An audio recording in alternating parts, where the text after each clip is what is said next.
Stop for a moment. Before you rush into the next task, before your mind automatically pulls you into the habitual loops of urgency, anxiety, planning, or survival, pause. Look around with real awareness. Feel the air move across your skin. Notice the stillness underneath the noise. You are living inside a reality that is not fixed, not final, not predetermined, and certainly not imposed upon you by accident, fate, or cosmic lottery. The reality you wake up in each morning is not a rigid container. You are co-creating it, broadcasting it, shaping it through every internal signal you emit. Reality is not something that happens to you. It is something that responds to you.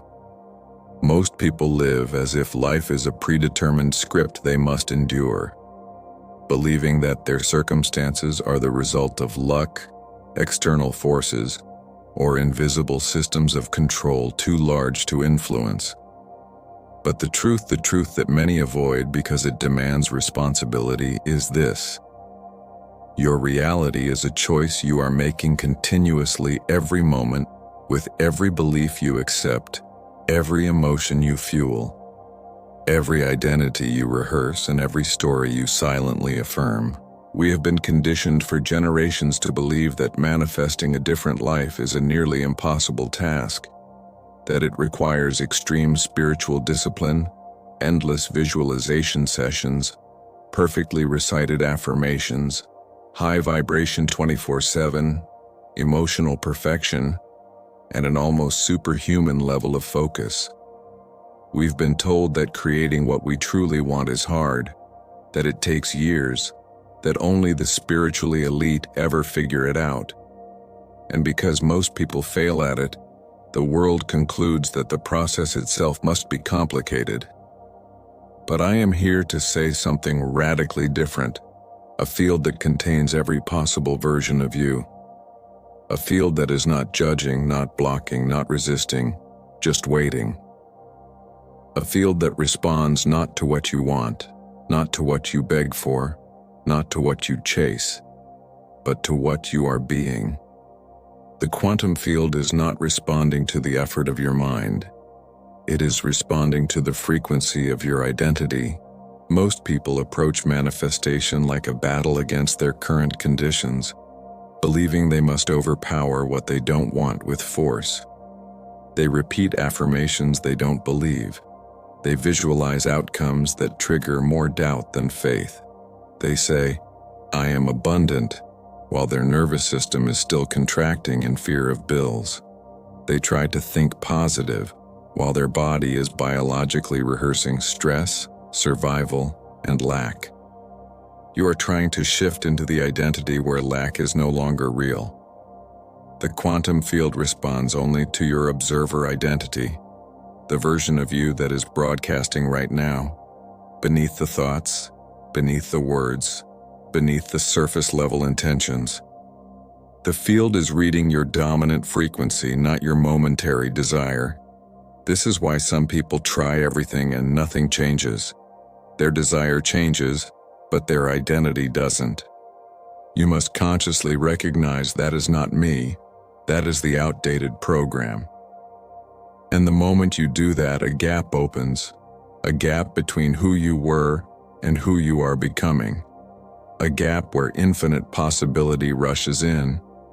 That gap is the portal. That is where the wave collapses. That gap is the moment where the old identity loses its power, and the new identity finally has space to land. That version of you has different beliefs, different emotional patterns, different expectations, different reactions, different levels of nervous system regulation. That version of you doesn't get triggered by what triggers you now. They don't postpone dreams out of fear. They don't ask whether they are worthy. They know they are aligned. To collapse into that identity, you must install its 5 core beliefs. Not as affirmations you say, but as assumptions you live from. These beliefs are not inspirational slogans. They are instructions to the quantum field. They are the energetic signature of the new timeline. And from that moment on, everything you do is either broadcasting the old identity or reinforcing the new one. That is where most people fail. They want a new reality while still arguing for the limitations of the old self. They say, "I know I'm abundant, but my bank account is still low. I know love is coming, but everyone always leaves. I'm trying to change, but this is just how I am." That is not manifestation. That is identity conflict. The field does not collapse according to your hope. It collapses according to your certainty, which leads us to the most misunderstood truth. Most people manifest what their body believes, not what their mind imagines. A thought of abundance inside a stressed body is an incoherent signal. A visualization of success inside a nervous system wired for failure is an incoherent signal. A verbal affirmation paired with emotional doubt is an incoherent signal. And the quantum field does not respond to incoherence, it responds to coherence. Mind, emotion, and body aligned. That is the purpose of the future self-identity. It is not a mindset trick. It is an energetic architecture. It turns you into a stable frequency that the field can finally reflect. Which is why the daily practice is not affirmation. It is embodiment. It is the 5-minute immersion. Twice a day you step into the identity of the version of you who already lives the timeline you are calling in. You don't wish for it. You become it for 5 minutes, fully, without hesitation, without doubt, without apology, without trying to feel like it, just feeling like it. In this immersion, you ask 3 identity-altering questions. 1. What is my dominant emotional state in this timeline? Not imagined, felt. Confidence, ease, unshakable abundance. You breathe it into your cells because the body is the instrument of reality. What decision would I make today if I were already that version of me? Not what would I hope to do, but what would I naturally do, without fear. Every aligned action is a timeline anchor. 3. What is the simplest thing I am already grateful for in this new reality? Not a future hope, an embodied present truth. Gratitude is not a mood. It is proof of arrival. Do you see the difference? One version of you asks for the future. The other version of you acts from the future. The second is the only one the field responds to. This is not spiritual poetry. This is quantum mechanics applied to identity. When you stop needing the outcome, when you stop vibrating lack, when you stop fighting your circumstances and simply become the observer who already has, the field has no choice but to realign. Because reality does not change when you force it. Reality changes when you outgrow the version of you that needed forcing. Which brings us to the final mastery. The principle of invisible action. This is where almost everyone breaks the manifestation process without realizing it. After the immersion, they immediately look for proof. They check their bank account. They check their messages. They check whether anything happened yet. But the moment you look for proof, you declare vibrationally that you don't believe it's done. The master does the opposite. After the immersion, the master assumes collapse has already begun. They don't wait for signs. They walk as the sign. They don't chase synchronicity. They embody the frequency that generates it. They don't force action. They follow intuitive impulses with ease. Because now action is not a desperate attempt to fix reality. It is a natural expression of the already shifted identity. This is the difference between efforting and energetic instruction. The field does not respond to the loudest struggle. It responds to the clearest signal.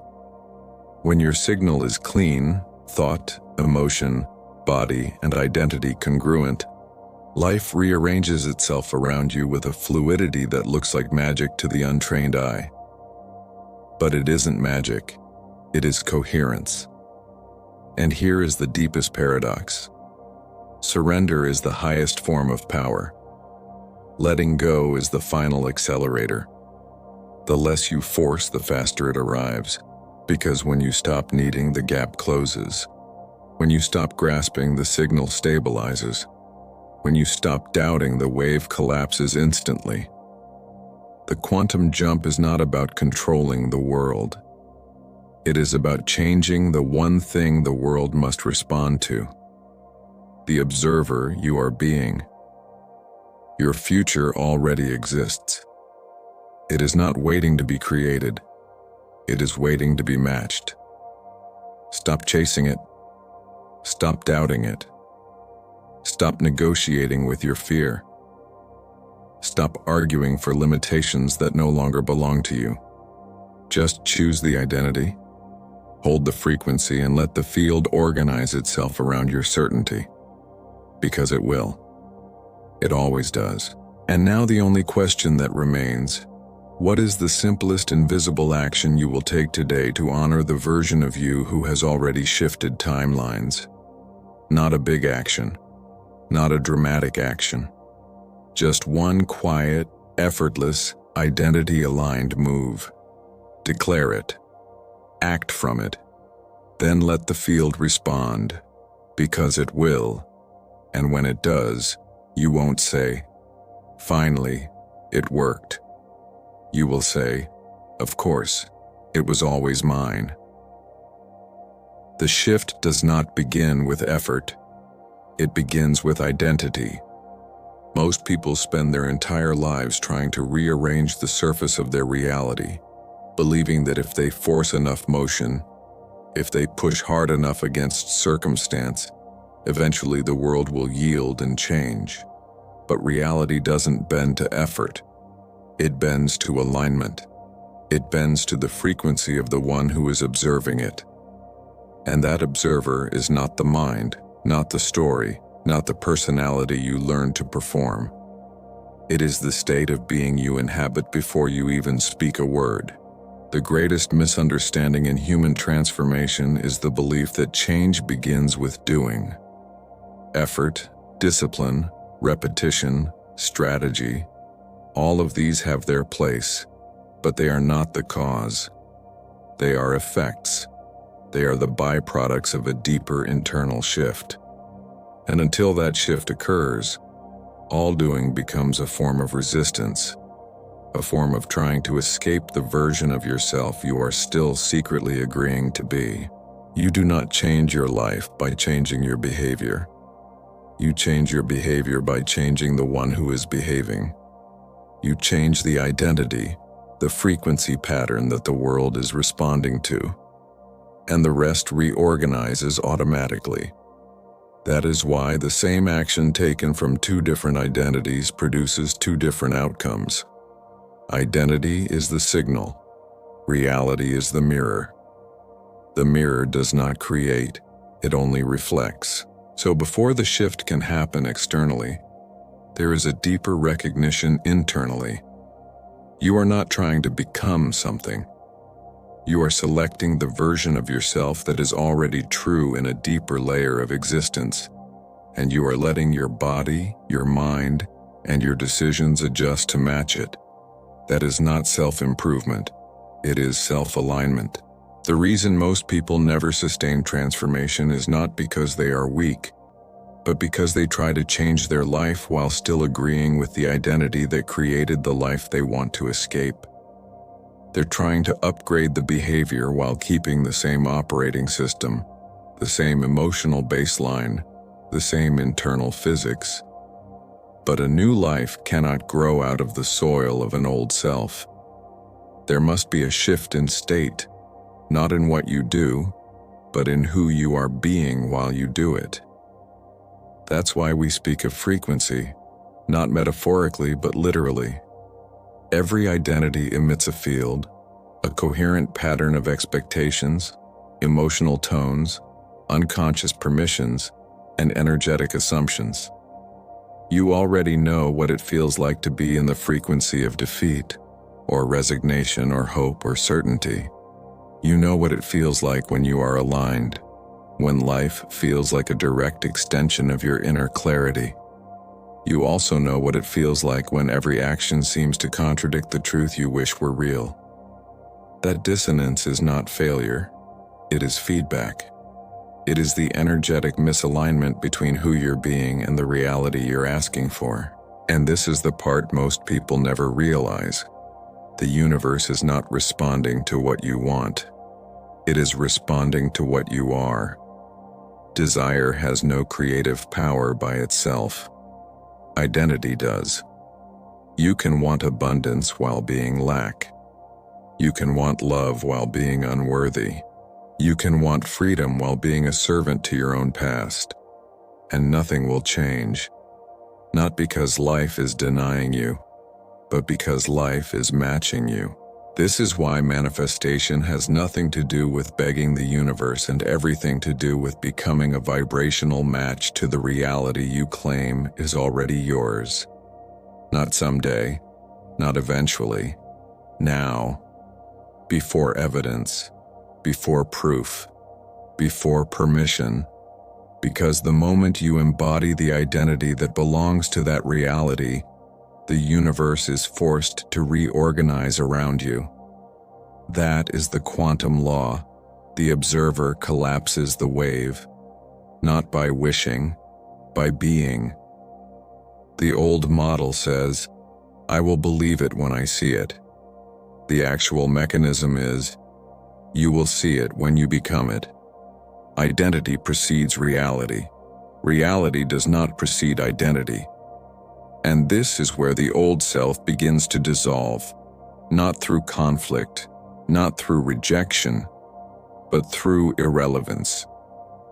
When you fully inhabit a new frequency of being, the past version of you loses its gravitational pull. You stop trying to escape it because there is nothing left to escape. It becomes a closed timeline, no longer active in consciousness. A real shift is not noisy. It doesn't require declarations or proof. It doesn't demand that you argue with your past or prove anything to other people.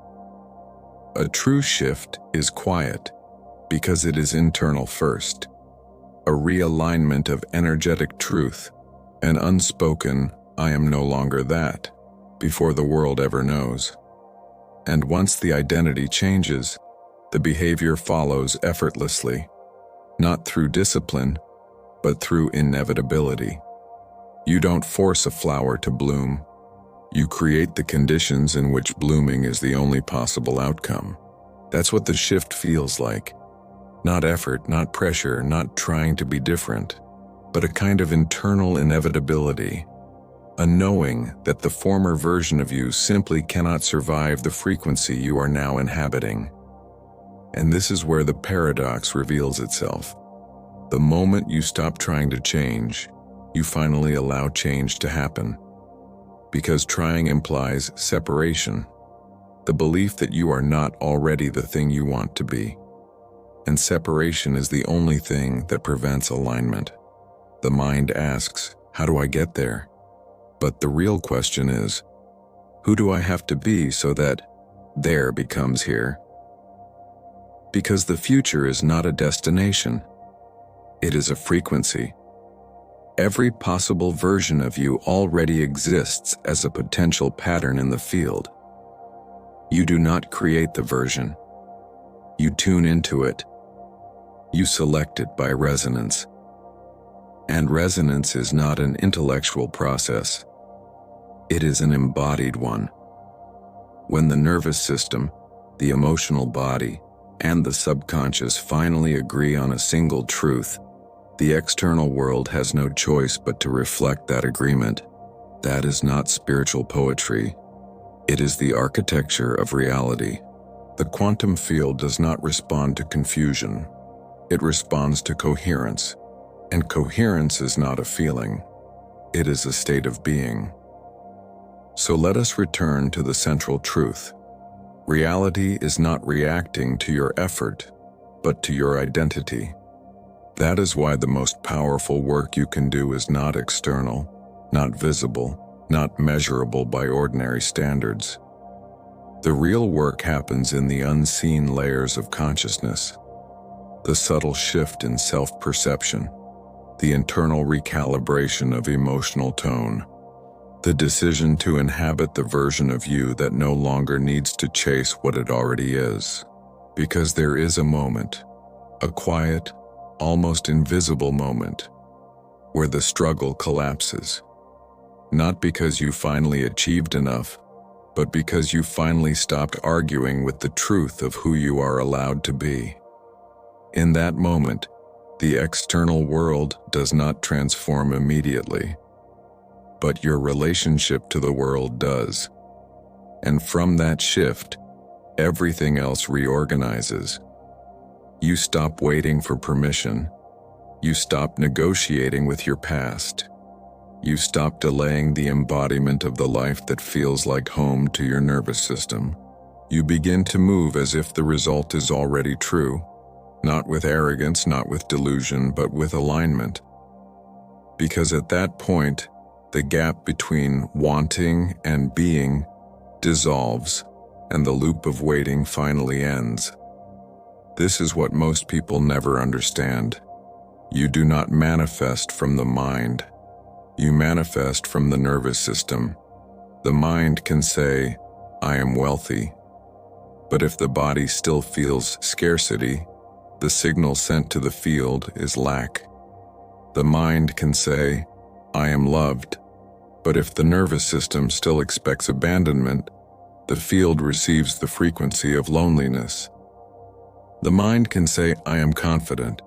But if the emotional body is still wired for collapse, the universe responds with situations that mirror insecurity. This is why affirmations often fail. They are spoken by the mouth, but rejected by the body. The quantum field does not respond to language. It responds to embodied truth. The question is not, "What do you want?" The question is, "What do you believe you are allowed to receive without effort?" Because effort is the proof that you still believe it is not already yours. This is the core paradox. The moment you stop needing the thing, you become the version of you who receives it. Not because you gave up, not because you settled, but because you finally stepped out of resistance. And this brings us to the real architecture of manifestation.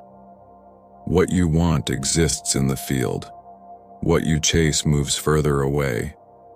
What you embody collapses instantly into reality. You don't pull reality toward you. You collapse the version of reality that already holds what you want. That collapse is not dramatic, not energetic fireworks. It is subtle, precise, almost anticlimactic, because it feels familiar. It feels like remembering, not discovering, like finally stepping into the version of you that was always waiting. Most people don't recognize the moment of manifestation because they expected euphoria. But the truth is, real manifestation feels like alignment, not surprise. It feels like, of course, not finally. It feels like this is natural, not this is impossible. Because once the internal identity is aligned, receiving becomes as effortless as breathing. You don't congratulate yourself for breathing. You don't celebrate every inhale. You simply exist in a state where oxygen is available and your body knows what to do. Abundance, love, creativity, freedom. These are just new forms of oxygen. You don't earn them. You attune to them. That is why no affirmation, no visualization, no ritual will work if you still secretly believe you are not the one who deserves the outcome. The field is not fooled by words.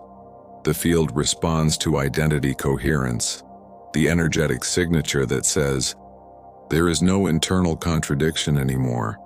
I am what I say I am." That is the signal that bends probability. That is the moment the quantum wave collapses into form, not because you forced it, but because you became a match for it.